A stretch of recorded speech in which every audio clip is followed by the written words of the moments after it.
Hello. രാവിലെ എഴുന്നേറ്റപ്പോൾ തന്നെ നല്ല അടിപൊളി മഴയായിരുന്നു. അത് കണ്ടുകൊണ്ട് നിന്നപ്പോഴാണ് ഓർത്തത്, എന്നാൽ പിന്നെ ഒരു വാട്ട ഇഡ്ഡലി എടുത്താലോ എന്ന്.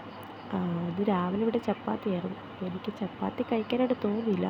അതുകൊണ്ട് അത് വെച്ചൊരു സംഭവം ഉണ്ടാക്കി. ഇങ്ങനെയാണ് ഞാൻ കഴിച്ചത് കേട്ടോ. അതിൻ്റെ കൂട്ടത്തിൽ ഒരു ഗ്ലാസ് കാപ്പിയും കൂടെ കുടിച്ചിട്ടുണ്ടായിരുന്നു. പിന്നെ ഒരു ഉച്ചയൊക്കെ ആയപ്പോൾ ചോറും വെണ്ടയ്ക്ക മെഴുക്കുവരട്ടിയും പിന്നെ തൈരിനകത്ത് കുക്കുമ്പറൊക്കെ അരിഞ്ഞിട്ടിട്ട് അതുകൂടെ ചേർത്ത് ചോറ് കഴിച്ചു. വൈകുന്നേരം ആയപ്പോൾ ചായ കുടിച്ചു. പിന്നെ ഒരു 6 മണിയൊക്കെ ആയപ്പോൾ അമ്മ ചക്ക തന്നു.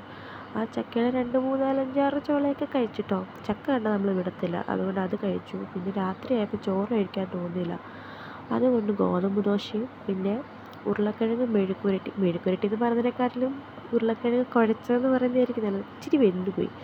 അപ്പം അതും കൂട്ടി നന്നായിട്ട് കഴിച്ചു. അതിനുശേഷം ഒരു ഗ്ലാസ് വെള്ളവും കൂടെ കുടിച്ചു.